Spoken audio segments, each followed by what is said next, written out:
يا نفس إن لم تظفري لا تجزعي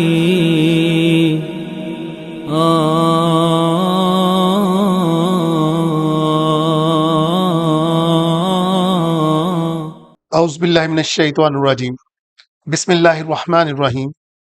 دوستو الحمدللہ آج ہم سورہ الاعراف کا 10واں رکوع ترجمے، تفسیر اور گرامر سے سمجھنے کی سعادت حاصل کریں گے انشاءاللہ تعالی۔ دوستو ان آیات کے اندر، ان رکوعات کے اندر اللہ تعالیٰ مختلف قوموں کی اور ان کے انبیاء کی حالتوں کو بیان کر رہے ہیں۔ تو آج اس رکوع کے اندر ہمیں دو انبیاء کے بارے میں اور ان کی قوموں کے بارے میں بتایا جا رہا ہے۔ ایک حضرت صالح اور ان کی قوم، اور دوسرا حضرت لوط اور ان کی قوم۔ تو آئیں شروع کرتے ہیں۔ وَإِلَىٰ، الہ کا مطلب ہوتا ہے کی طرف، ٹورڈز۔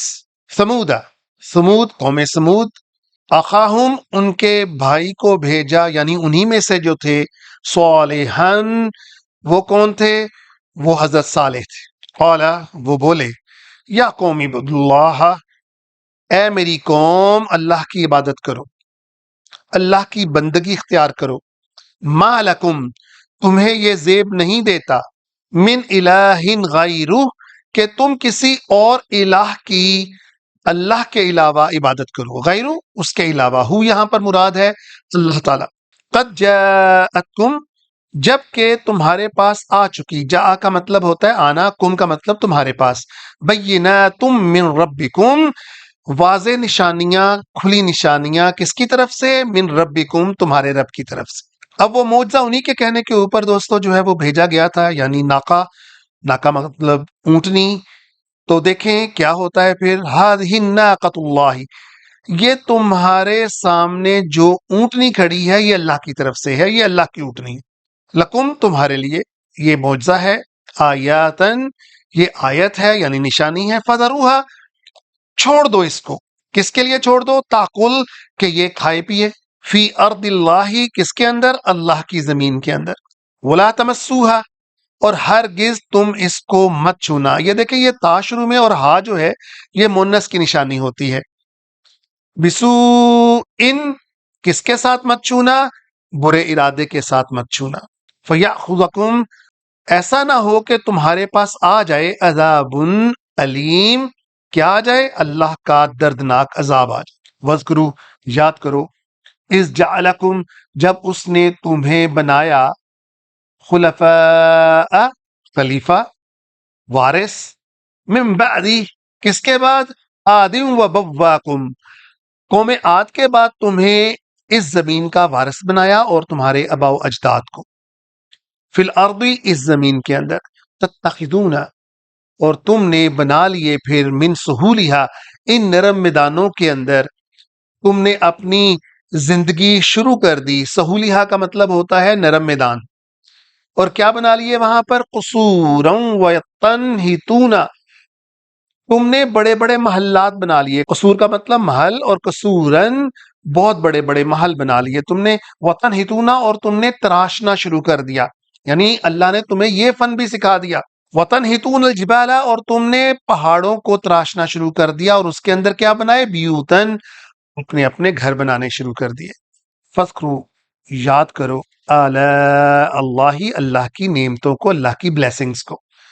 ولا، اور ہرگز نہ، تعثو، حد سے نہ کراس کر جانا، تا کا مطلب تم، فی الارض، اس زمین کے اندر، مفسدین، اور تم مفسدین کے اندر ہو جاؤ۔ ایسا ہرگز مت کرنا۔ اللہ نے جو تمہیں نعمتیں دی ہیں ان کو یاد رکھنا، اور ہمیں یاد رکھنا چاہیے کہ اللہ جو نعمتیں ہمیں عطا کرتے ہیں۔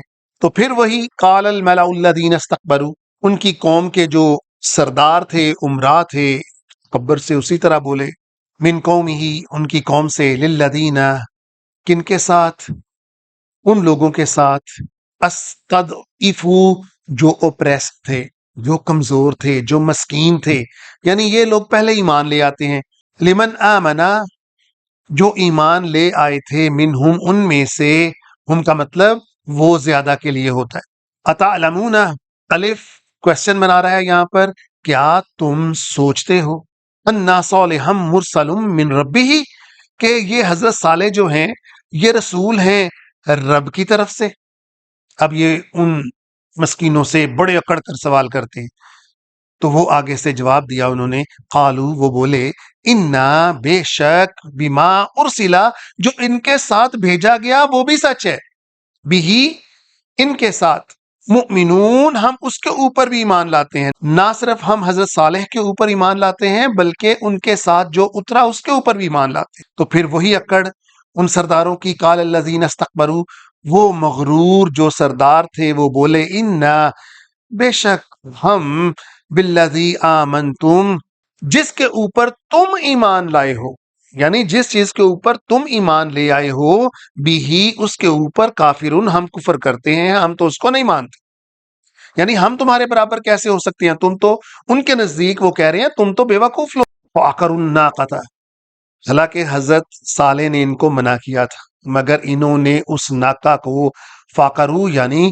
پونچیں کاٹ ڈالی، ان کے پاؤں سے اوپر والی جگہ جہاں پر ٹکنے شروع ہوتے ہیں اس کو کاٹ ڈالا، واتو اور اس طرح نافرمانی کی، ان امر ربہم کس کی، اللہ کے حکم کی، وقالو اور پھر وہ اور اکڑے اور بولے، یا صالح اے صالح، ائتنا لے آؤ ہمارے اوپر، بما تعدنا جس کا تم ہمارے ساتھ وعدہ کرتے ہو، یہ نہ جو اینڈ میں آ رہا ہے دوستو اس کا مطلب ہمارے اوپر، ہم یا ہمارے اوپر، ان کنت من المرسلین اگر تم رسولوں میں سے ہو، اگر تم سچے رسولوں میں سے ہو تو ہمارے اوپر عذاب لے آؤ۔ تو پھر فاخذتهم الرجفہ تو ان کے اوپر آ گیا ایک زوردار کڑک والا زلزلہ، فسبہو اور وہ کیا ہو گئے، فی دارہم اپنے اپنے گھروں کے اندر، جاثمین اوندھے لیٹ گئے، یعنی اس کے ساتھ ان کو ہوش ہی نہیں آئی اور وہ مردہ حالت میں چلے گئے۔ فتولی پھر پلٹے، انہم ان کی طرف، وکالا اور بولے، یا قومی اے میری قوم، لقد ابلغتکم کیا میں نے تمہیں نصیحت نہیں کی تھی، رسالات ربی اللہ کے پیغام کے بارے میں، ونصحت اور میں نے تمہیں یہ بھی نصیحت نہیں کی تھی، لکم تمہارے لیے، ولکن لا تحبون الناصحین لیکن تم تو کبھی محبوب رکھتے ہی نہیں تھے کن کو، نصیحت کرنے والوں۔ تو دوستو آج بھی دیکھ لیں ہمارے معاشرے کے اندر جو لوگ نصیحت کرتے ہیں وہ برے ٹھہرائے جاتے ہیں، اور جو دوسروں کو برائی کی ترغیب دیتے ہیں یعنی ان کی آخرت خراب کرنے کی کوشش کرتے ہیں وہ سب کو ہی بڑے محبوب ہوتے ہیں۔ تو ہوا یہ انجام اس قوم کا۔ اب آتی ہے حضرت لوط علیہ السلام کی قوم کی باری، ولوطن اور پھر حضرت لوط علیہ السلام اس قالا جب وہ بولے، لقوم ہی اپنے قوم کے ساتھ، اتاتون کہ کیا تم کرتے ہو، الفاحشہ ایسی فحاشی، ما سبقکم کہ نہیں کی تم سے پہلے، بہا اس جیسی، من احدن کسی ایک نے بھی، من العالمین اس پوری دنیا کے اندر، انکم کہ تم، لتأتونا رغبت رکھتے ہو، جاتے ہو، الرجال بندوں کے پاس، مردوں کے پاس، شہوت رکھتے ہوئے، من دون النساء عورتوں کے علاوہ، بل انتم قوم مسرفون لیکن تم کون ہو، تم تو حد سے گزری ہوئی، حد سے بڑی ہوئی قوم ہو۔ وما کان جواب قومہ اور کوئی جواب نہیں تھا، الا ما سوائے اس کے، ان قالو کہ وہ بولے، اخرجوہم نکالو ان کو، ان کا مطلب انہیں میں آپ کو بتا چکا، من قریتکم اپنے قریے سے، اپنی وادی میں سے، انہم اوہ یہ تو بڑے بنتے پھرتے ہیں، اناس یتطہرون کون سے لوگ، اناس کا مطلب یہ تو وہ لوگ بنتے پھرتے ہیں جو اپنے آپ کو بڑے پاکیزہ سمجھتے ہیں، فانجینا تو پھر ہم نے نجات دی انہیں یعنی حضرت لوط علیہ السلام کو، واہلہ اور ان کے گھر والوں کو، الا امرأتہ ما سوائے ان کی بیوی کے، قانت جو ہو گئی، من الغابرین جڑ کٹوں میں سے، وہ امطرنا اور پھر ہم نے ان کے اوپر بھیجا، علیہم ان کے اوپر، مطرا پتھروں والی بارش۔ اور دوستو کہا جاتا ہے کہ یہ جو پتھر تھے ان کے اوپر باقاعدہ نام لکھے ہوئے تھے کہ یہ کس کو جا کے لگنے ہیں۔ فانظر ذرا دیکھیں کیسے ہوتی ہے، کیفا کا مطلب کیسے، عاقبت المجرمین مجرمین کی عاقبت۔ اللہ تعالی ہمیں صالحین کے ساتھ انجام آخر عطا فرمائے۔ وآخر الدعوانا الحمدللہ رب العالمین۔ يا نفس إن لم تظفري لا تجزعي